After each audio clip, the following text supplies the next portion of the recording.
ბოლოს სიუჟეტს ეხმიანება ჩვენი თემაც, როგორც აღმოჩნდა სტატისტიკის მიხედვით, მსოფლიოში ყოველ 20 ადამიანს უდგინდება აუტიზმი და 100-დან 1 უკაცრავად, ხო, 20 წუთში 1 ადამიანს უდგინდება აუტიზმი და 100-დან 1 ადამიანს აღინიშნება ეს დაავადება. 2007 წლიდან გაეროს გენერალურმა ასამბლეამ 2 აპრილი აუტიზმის ცნობადობის ამაღლების საერთაშორისო დღედ გამოაცხადა, რასაც მსოფლიოს ყველა ქვეყანა შეუერთდა, მათ შორის საქართველოც. ჩვენი სტუმრები არიან ბავშვთა ნევროლოგთა და ნეიროქირურგთა ასოციაციის პრეზიდენტი ქალბატონი ნანა ტატიშვილი, ამავე ასოციაციის გენერალური მდივანი მაია გაბუნია, ქალბატონები ნანა ბანძელაძე, თამარ პაპალაშვილი, მოგესალმებით ქალბატონებო. ძალიან დიდი მადლობა იმისთვის, რომ მოგბრძანდით. დაწუნებული ვარ, ყველას შეხვედრია ერთხელ მაინც ცხოვრებაში ადამიანი, რომელსაც აქვს გარკვეული პრობლემა კომუნიკაციაში და გითხოვს, რომ ალბათ ეს ხასიათის ბრალი არის, თუმცა ეს გქონდა ინფორმაცია, რომ არსებობს აუტიზმი როგორც ასეთი. განსაზღვროთ პირველ რიგში რას გულისხმობს ეს დაავადება.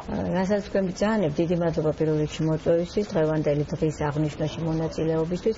რასაც თქვენ ბრძანებთ, შეიძლება იყოს ადამიანის ერთეული ნიშნები, რომლებიც არ მიუთითებენ რაიმე მდგომარეობის არსებობაზე, მაგრამ რასაც ქვია აუტიზმი, როგორც ნეიროგანვითარებითი აშლილობა, რომელიც ქრონიკულ მდგომარეობას წარმოადგენს, მას აქვს რამდენიმე საკვანძო ნიშანი. ეს არის პირველი სოციალური ურთიერთობების პრობლემა. ამ ადამიანებს ადრეული ბავშვობიდან მათ უმეტეს ნაწილს აქვს გარკვეული პრობლემა, რომელიც გულისხმობს ადამიანებთან ურთიერთობის გაძნელებაში, როგორც თვალით კონტაქტის დეფიციტი, თავისი ემოციების სხვისთვის გაზიარების ნაკლებობა, მშობლის რეაქციაზე, ვთქვათ, დაძახებაზე, რეაქციის არარსებობა ან იშვიათად არსებობა. მეორე სფერო, რომელიც პრობლემური არის, არის კომუნიკაციის სფერო და ძალიან ხშირად მას აქვს გარკვეული შეზღუდული რეპერტუარი ქცევის. ქცევა არის დარღვეული, არის გაღარიბებული და ამოჩემებული აკვიატებული შაბლონებით. უფრო მეტად შესაძლებელია ეს იყოს გამოვლენილი ხელების სხვადასხვა ტიპის მოძრაობები, ზოგიერთ სახესთან ახლოს ესეთი ბრუნავი, მუდმივი მოძრაობებით ამოკვიატებული, ან შეიძლება იყოს ესეთი უმიზნო, უაზრო სიარული ოთახში, რომლის დროსაც ყურადღებას არ აქცევს ბავშვი გარეგოს. როგორც წესი, ეს ნიშნები 3 წლამდე ასაკში ვლინდება. ზოგიერთ ბავშვი თავიდანვე აღინიშნება პრობლემები, ზოგ შემთხვევაში 1/3 შემთხვევაში შეიძლება 2 წლამდე, 2 წლინახევრამდე ბავშვი ნორმალურად ვითარდებოდეს, მას პრობლემები არ ჰქონდეს, მაგრამ შემდეგ მოხდეს უკუსვლა მისი განვითარების, მაგრამ აუცილებლად 90%-ზე მეტ შემთხვევაში ეს ყველაფერი ხდება სადღაც 3 წლის ასაკამდე და 3 წლისთვის უკვე შეიძლება რომ ვიფიქროთ ამ მდგომარეობის არსებობას. აი მე მინდა მშობლებს ვკითხო, რა ასაკში აღმოაჩინეთ თქვენ, რომ თქვენ ბავშვს აქვს ეს, ასე ვთქვათ, დაავადება? მოდით თქვენგან დავიწყებთ. იცით, მოდით ესე ვთქვათ, რომ დავამკვიდროთ ასეთი ტრადიცია, რომ დავარქვათ ამას დაავადებას. ნეიროგანვითარებითი აშლილობები უფრო მდგომარეობას წარმოადგენს, რადგან ეს მთელი ცხოვრების მანძილზე გრძელდება და არატიპიური მკურნალობა, ანუ არა წამლით მორჩენა, არამედ მართვა, რეაბილიტაცია, მუშაობა ესაჭიროება. მაშინ ჯობია ასე დავსვათ კითხვა, როდის შეამჩნიათ ეს მდგომარეობა თქვენს ბავშვში?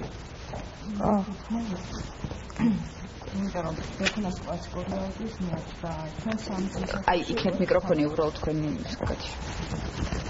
ჩვენ 3 წლის ასაკში უკვე გვქონდა დიაგნოზი, ბავშვი ვითარდებოდა ჩვეულებრივად, ვიტყვი რომ ძალიან კარგადაც თავის ასაკთან შედარებით, მაგრამ 2 წლინახევრის ასაკში შევამჩნიეთ, რომ შეაჩერა მეტყველება, ანუ რომ უნდა გამხდარიყო 3 სიტყვიანი წინადადება, 4 სიტყვიანი და უფრო მეტი. დაპატარავდა, ჩამოვიდა 1 სიტყვაზე და ფაქტურად 3 წლის ასაკში ბექონას უკვე მეტყველება აღარ ქონდა. და ახლა აი თქვენ მიყვებით რაღაც ერთგვარ, ასე ვთქვათ, რეაბილიტაციას, როგორც აღნიშნეს, ანუ არსებობს თუ არა? იცით რა არის?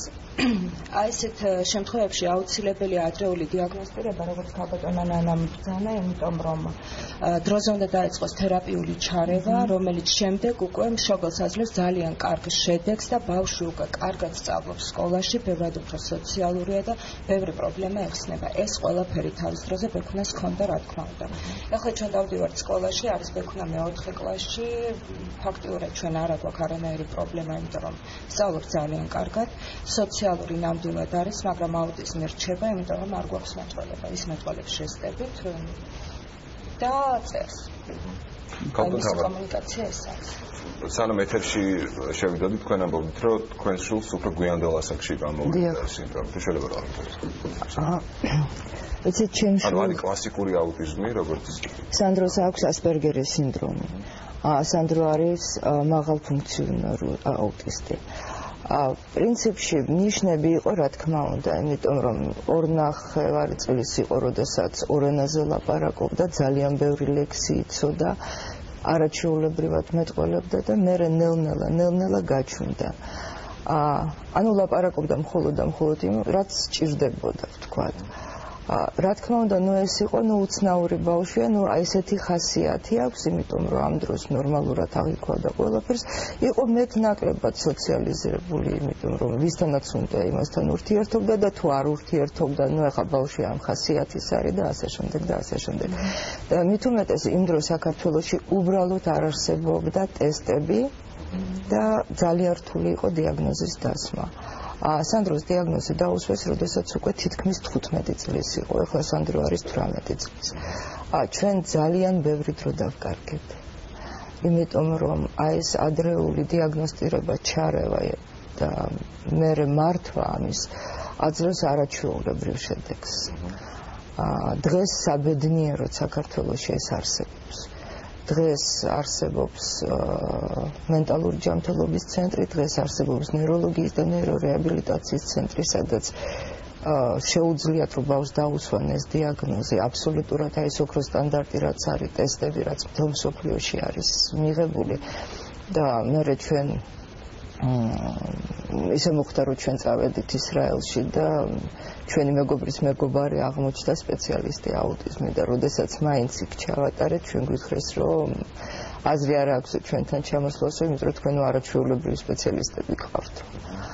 ამიტომ ეს ყველაფერი უნდა მოხდეს დროზე, იმიტომ რომ მე ამას მოყვება ძალიან დიდი პრობლემები. ხალხთან მაია პრევენციისთვის, აუტიზმის პრევენციისთვის რა ნაბიჯები არსებობს და რამდენად არის შესაძლებელი, გასაგებია რომ რაღაც პრეპარატი ერთგვარი არ არსებობს განსაკუთრებულად, მაგრამ რამდენად არის შესაძლებელი რომ სრული რეაბილიტაცია მოხდეს აუტისტი ადამიანის. იცით როგორც უკვე თქვენს ადრეულ დიაგნოსტიკას სწორედ ამიტომაც აქვს განსაკუთრებული მნიშვნელობა, რომ რაც უფრო ადრე დაიწყება ჩარევა, ეს ჩარევა შეიძლება რომ დაიწყოს სადღაც წლინახევრის ასაკში, ყველაზე ადრე, წლის წლინახევრის ასაკში, მით უფრო უკეთესია შედეგი. ანუ იმ ბავშვებს, რომლებსაც ასე ადრე დაეწყებათ შედეგი, ანუ იმ შემთხვევათა ნახევარს უკვე შეუძლია რომ გახდეს დამოუკიდებელი ადამიანი. მაშინ როდესაც ჩვეულებრივ შეიძლება მოხდეს მხოლოდ 25% შეიძლება იყოს დამოუკიდებელი ადამიანი და გესმით ახლა ამ ხელა ხო ძალიან დიდია განსხვავება, ორჯერ მეტ ადამიანს შეუძლია. ამიტომ ნამდვილად ღირს ეს ასე მოხდეს და აუცილებელიც არის რომ ასე იყოს, რომ დროულად დაიწყოს ჩარევა. ამიტომ ეს ბავშვები ხდებიან დამოუკიდებლები, შეუძლიათ ურთიერთობა ადამიანებთან, შეუძლიათ უმაღლესი განათლების მიღება და სრულად დამოუკიდებელი ცხოვრება. აი ეს არის ყველაზე მთავარი, რაც შეიძლება რომ იყოს. სწორედ ამიტომაც რომ ასე მნიშვნელოვანია ადრეული ჩარევა. ამიტომაც აქცენტი კეთდება ხოლმე ორ რამეზე. ერთი რომ საზოგადოებამ კარგად იცოდეს, რომ დედა მიიტანოს, იმიტომ რომ დედას აქვს მუდმივად თავის შვილთან კონტაქტი, ხო? ამიტომ დედა მიიტანოს პირველი ეჭვი რომ ვაიმე, რაღაც ყველაფერი კარგად არის, ხო არ ვნახო რაშია საქმე და ხო არ მივიყვანო ექიმთან და ხო არ შევამოწმო. და მეორე რომ პირველადი ჯანდაცვის დონეზე, ანუ ჩვეულებრივი ოჯახის ექიმმა, პედიატრმა, პოლიკლინიკის იცოდეს ეს პირველი ნიშნები, იმან მიიტანოს ეჭვი შესაბამისად გაუშვას იმ დაწესებულებაში, სადაც შეიძლება რომ დიაგნოზი დაზუსტდეს და დროულად დაიწყოს მკურნალობა. ანუ დროულად დაიწყოს აი ეს ქცევითი თერაპია, რომელიც დღეს ითვლება ეფექტურად და ითვლება რომ არსებობს ამაზე ფაქტები, რომ ნამდვილად ეს არის ყველაზე საუკეთესო მკურნალობა და ეფექტური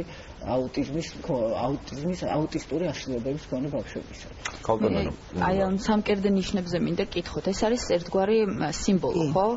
ეს არის ეს სამკერდე ნიშნები არის აუტიზმის ცნობადობის, ამაღლების საერთაშორისო დღის სიმბოლო და ზოგადად აუტიზმის სიმბოლოდ ითვლება ფაზლები, გუშინაც ბატონმა მინისტრმა სიმბოლურად ჩვენს პაციენტებს მისი მხარდაჭერის და ამ საქმეში საქართველოში ამ საქმის წინსვლისთვის თავისი თანამონაწილეობის ნიშნად ფაზლებით დაასაჩუქრა ჩვენი ბავშვები, რაც ზოგადად ფაზლი, რადგან ის აწყობით ხდება მისი სრულყოფა და სრული სურათის შექმნა, ასევე ასეთი რუდუნებით უნდა შეიქმნას აუტიზმის სამსახური საქართველოში.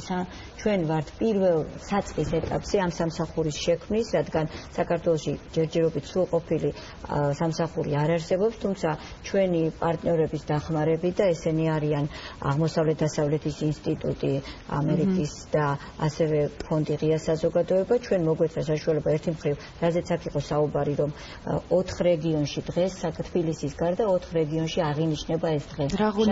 პირველად მოხდა მხოლოდ თბილისში აუტიზმის დღის აღნიშვნა ეროვნულ ბიბლიოთეკაში, წელს ეროვნულ ბიბლიოთეკაში გვექნება ფოტო გამოფენა, სადაც ჩვენი ამ ბავშვების არაჩვეულებრივი ფოტო ხელოვანის მიერ გაკეთებული ფოტო გამოფენა იქნება გიორგი ცაგარელის მიერ, იქნება ამ დღეზე და ცნობადობაზე საუბარი და შემდეგ კონსერვატორიის მცირე დარბაზში კონსერვატორიის რექტორის ბატონი რეზო კიკნაძის და მისი ჯგუფის მონაწილეობით იქნება კონცერტი ამ ღონისძიებასთან მიძღვნილი და გარდა ამისა თბილისში გარდა ზუგდიდში, ქუთაისში, თელავში და ბათუმში მოხდება იქ მშობლების და პროფესიონალების ჩართვით ამ დღის აღნიშვნა. ეს უკვე ძალიან დიდი მიღწევა. გარდა ამისა, ჩვენ მოგვეცა საშუალება, რომ აი ამ 4 რეგიონში ექიმები მოგვემზადებინა უფრო კარგად, რომ შეეძლოთ მათ ამოცნობა ამ მდგომარეობის და რაც ყველაზე მნიშვნელოვანი, საქართველოში არ არსებობდა აი მქცევითი თერაპიის, რომელიც არის წამყვანი აუტიზმის მკურნალობაში, მისი სერტიფიცირებული სპეციალისტი დღესაც არ არსებობს და ერთ-ერთი აუტიზმის მეგობარი ამერიკელი კერძო პიროვნების დახმარებით ჩვენ დღეს 2 ადამიანს, ერთს მაგისტრად და მეორეს ბაკალავრად ვამზადებთ. ეს არის ინტერნეტული ონლაინ კურსი, რომელთაც ისინი ფლორიდის ტექნიკური უნივერსიტეტის კურსდამთავრებული იქნებიან ალბათ ამ წლის ბოლომდე და ჩვენ გვეყოლება უკვე ის ადამიანები, ვის მოამზადებს დანარჩენ ადამიანებს, რომელთაც შეუძლიათ მუშაობა აუტიზმის მქონე ბავშვებთან, რაც მოგცემს საშუალებას, რომ ეს სერვისი უფრო გავშალოთ, მივწვეთ რეგიონებს და უფრო ხელმისაწვდომი გავხადოთ ჩვენი. რამე საინფორმაციო კამპანია თუ იქნება? საინფორმაციო კამპანია მიმდინარეობს, თუ დააკვირდა მაყურებელი, უკვე მე მგონი 2 კვირაზე მეტია, რაც საზოგადოებრივი მაუწყებლით 3 კლიპი გადის, მათ შორის ერთი აუტიზმის პირველადი ნიშნების შესახებ და ყველას შეუძლია რომ ილუსტრირებულად ნახონ რა არის ეს პირველადი ნიშნები. შემდეგ რადიო, სხვადასხვა რადიოში, სხვადასხვა ტელემედიაში მნიშვნელოვანია რომ ჩვენ დაუკავშირდით ასევე ჩაერთო ამ პროცესში რეგიონულ მედიათა ასოციაცია და აი ეს სოციალური კლიპები, რომელიც აუტიზმის სიხშირეს და მის კლინიკურ ნიშნებზეა, გადის 20 სხვადასხვა რეგიონალურ ტელევიზიაში. ამიტომ მე ვფიქრობ, რომ უკვე წელს ჩვენ მნიშვნელოვანი ნაბიჯი გადავდგით წინ საზოგადოების მდგომარეობის ცნობადობის ამაღლების თვალსაზრისით. ხალხმაია, მას შემდეგ რაც ხდება დიაგნოსტიკა, რა უნდა იცოდეს მშობელმა, რა არის აუცილებელი, რომ აუტიზმის მქონე რა არის აუცილებელი აუტიზმის მქონე ბავშვთან ურთიერთობისას. სპეციალური ტრენინგ კურსის გავლა თუ უწევთ მშობლებს. იცით რა, სამწუხაროდ ჯერჯერობით ასე კარგად აწყობილი ეს სერვისი სულად არ არის. რა თქმა უნდა, აუცილებელია რომ მშობელმაც გაიაროს სპეციალური ტრენინგი, ხო? და მან იცოდეს როგორ მოეპყრას თავის შულს, როგორ მართოს მისი ქცევა და ქცევა ხოლმე ყოველთვის პირველ რიგში წამყვანი და ყველაზე შემაშფოთებელი და ზოგჯერ პრობლემების შემქმნელი და შესაბამისად ახერხებენ ხოლმე ასეთ შემთხვევაში, როდესაც ასეთი განათლება აქვს მშობელს, ასეთ შემთხვევაში ახერხებენ ხოლმე ამ ბავშვთან ნორმალურ ცხოვრების გაგრძელებას, ხო, რომელიც ჩვეულებრივ ოჯახს საკმაოდ სერიოზულ პრობლემებს უქმნის. სამწუხაროდ, როგორც გითხარით, ასეთი ტრენინგი ჯერჯერობით აწყობილი არ არის და ყველა მშობლისთვის, ისევე როგორც ყველა ბავშვისთვის ეს სერვისი მიუწვდომელია. და იმედია რომ გვექნება ჩვენ ამ მიმართულებით მუშაობთ, იმედი გვაქვს ასევე იმ სპონსორების, რომლებიც დღესაც ახერხებენ ამას, რომ დაგვაფინანსონ, ნახოთ როგორ ალბათ იმედია რომ ყველაფერი კარგად იქნება. აი მშობლებსაც მინდა ვკითხო, მშობლების აქტიურობა რამდენად მნიშვნელოვანია ამ ყველაზე მეტი კონტაქტი აუტიზმის მქონე ბავშვებთან სწორედ მშობლებს უწევთ და თქვენ როგორ მოახერხეთ ის რომ რაღაცნაირად მოხერხდა ინტეგრაცია საზოგადოებაში. კარგით, მოგახსენებთ, ეს საკმაოდ ძნელი და რთული გზა იყო პირადად ჩემთვის, იმიტომ რომ ფაქტურად მე მოვიძიე მარტომ ყველა ინფორმაცია იმ პერიოდში საქართველოში ძალიან ბევრმა ექიმმა არც იცოდა რა იყო აუტიზმი. მე ვკითხულობდი ყველაფერს ინტერნეტში, მე მიგზავნიდნენ 90-დან მეგობრები წიგნებს, ყველა მთელი ინფორმაციის აკრეფვა ფაქტურად მომიხდა მე. იცით რა, წელიწად ნახევარი მაინც გავიდა სწორი ექიმის შერჩევისთვის, იმიტომ რომ ერთი ექიმიდან გადავდიოდით მეორეზე, მათ შორის არასწორად რამოდენიმეჯერ დიაგნოზი დასვეს და წამლები გვაყლაპეს, იმიტომ რომ ეგონათ რომ ეს იყო გონებრივი განვითარების შეფერხება და ეს აბსოლუტურად არასწორი იყო. საკმაოდ რთული და ძალიან ისეთი ძნელი გზა გავიარეთ. აი ძალიან კარგია რომ დღეს უკვე ეს სერვისები არსებობს საქართველოში და არც ერთ დედას უკვე აი მგზის გავლა აღარ მოუწევს, რაც გავიარე მე. არც ერთ დედას და ის რომ ბავშვი იყოს ინტეგრირებული ძალიან საჭიროა ჩემი აზრით რომ ოჯახმა სწორად გაიაზროს პრობლემა და ოჯახმა ბავშვი არ ჩაკეტოს და არ დამალოს. აი ამას აქვს ძალიან დიდი მნიშვნელობა, მართლა ძალიან დიდი მნიშვნელობა, იმიტომ რომ მე პირადად მართალი გითხრათ, ამაში სასერცხელოს ვერასდროს ვერაფერს ვერ ვხედავდი, ვერასდროს ვერაფერს. კი არის თვითონ საზოგადოების მხრიდანაც არის რაღაც იცით რა, ინტერნეტში მწირია ინფორმაცია, რომ ვერ უგებენ ამ ხალხს და ძალიან ხშირი არის მათზე უხეშობის დაცინვის შემთხვევები. გესმით, აი მგონიათ რომ უზრდელია ბავშვი, ამ დროს მას თავისი გასაჭირი აქვს. სწორად უნდა იყოს თვითონ ბავშვისთვის პრობლემა მიწოდებული. ოჯახის მხრიდან ძალიან დიდი როლი აქვს ამ მხრივ დედას და მათ შორის გარემოს, როგორ გარემოში იზრდება ბავშვი. უნდა იყოს სიყვარულიანი გარემო, მშვიდი გარემო, სწორად გაწონასწორებული, იცით, აი დედამ უნდა იცოდეს რა, როგორ უნდა მართოს შვილი. ინფორმაცია ძალიან დიდი მნიშვნელობა აქვს და აი მართლა ძალიან მიხარია მთელი გულით, იმიტომ რომ მთელი ეს წლები ჩემთვის ხო, მე ფაქტურად ბავშვით ვერ ვხარობდი, აი ახლა გავიხარე, იმიტომ რომ დავინახე შედეგი, რომ ბექუნა ძალიან კარგი მოსწავლეა, კარგი ბავშვია და ანუ მას კარგი მომავალი აქვს და არც ერთ დედას მართლა აღარ მოუწევს აი მგზის გავლა, იმიტომ რომ უკვე არსებობს აი ეს ხალხი, რომელიც დააკვალიანებს და რომელიც დაარიგებს და რომელიც აუხსნის პრობლემას. ეს ძალიან კარგი. დიდი მადლობა განსაკუთრებით მშობლებს, რომ მოხვედით დღეს ჩვენთან და შეძელით თქვენ შვილებზე საუბარი. მესმის რომ ეს არ არის სასიამოვნო. ძალიან დიდი მადლობა თქვენ ასეთი კარგი სამსახურისთვის და მე მგონი ჩვენც ერთგვარი წვლილი შევიტანეთ იმაში, რომ არა თუ ამოღდება ინფორმირებულობა საზოგადოებაში ამას. ჩვენ შვილებზე საუბარი ყოველთვის სასიამოვნოა. აბსოლუტურად. ქალბატონო, ჩვენ კი ვისაუბრეთ მსოფლიო სტატისტიკაზე, რომ ყოველ 20 წუთში თითო ადამიანს უდგინდება და 100-დან ყოველ ერთს აღინიშნება აუტიზმი. როგორია საქართველოში მდგომარეობა ამ მხრივ, როგორია აქ სტატისტიკა? საქართველოში ისეთი სრულყოფილი ეპიდემიოლოგიური კვლევა ქვეყნის მასშტაბით არ ჩატარებულა, თუმცა არის პილოტური კვლევა, რომლის მიხედვითაც 114 ადამიანში ერთს, ანუ 0.88%-ში აღინიშნა აუტიზმის გავრცელების სიხშირე, რაც დაახლოებით იგივეა, რაც მსოფლიო მონაცემები. ასე რომ საქართველოში ჩვენ უნდა ვიგულისხმოთ, რადგან ყოველწლიურად დაახლოებით 55,000 ბავშვი იბადება, რომ საშუალოდ სადღაც 550 ბავშვს უნდა ახალი შემთხვევა ყოველწლიური ჩვენ გქონდეს აუტიზმის. ჩვენი ამოცნობა ძალიან დაბალია, ჩვენ რეგიონებში ვნახეთ, რომ დაახლოებით 100-ჯერ, 200-ჯერ ნაკლები არის ამოცნობილი ბავშვი, ვიდრე რეალურად ის უნდა არსებობდეს.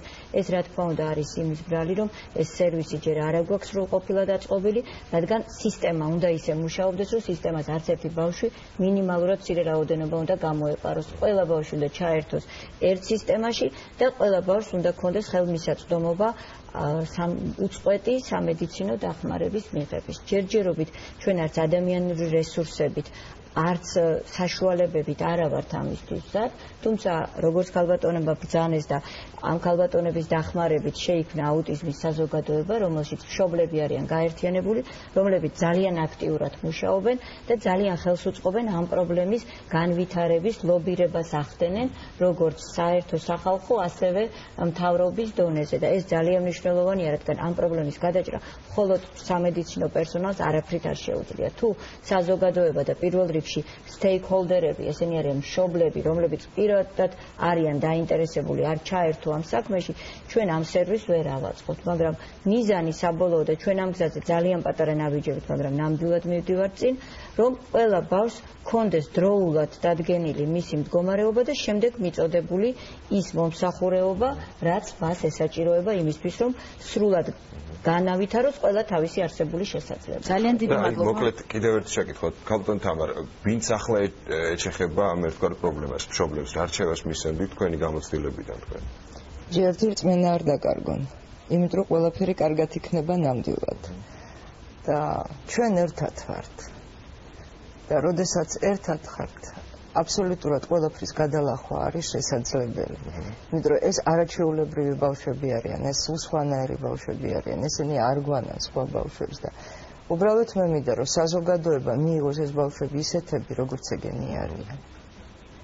და სტიგმა არ იყოს. იმიტომ რომ ყველანი ჩვენ სხვანაირ, ჩვენ ყველანი განსხვავდებით ერთი მეორესგან და ეს ბავშვები ცოტა უფრო მეტად. ძალიან დიდი მადლობა სტუმრობისთვის და დრო არის რეკლამა ვნახოთ იმედის ეთერში.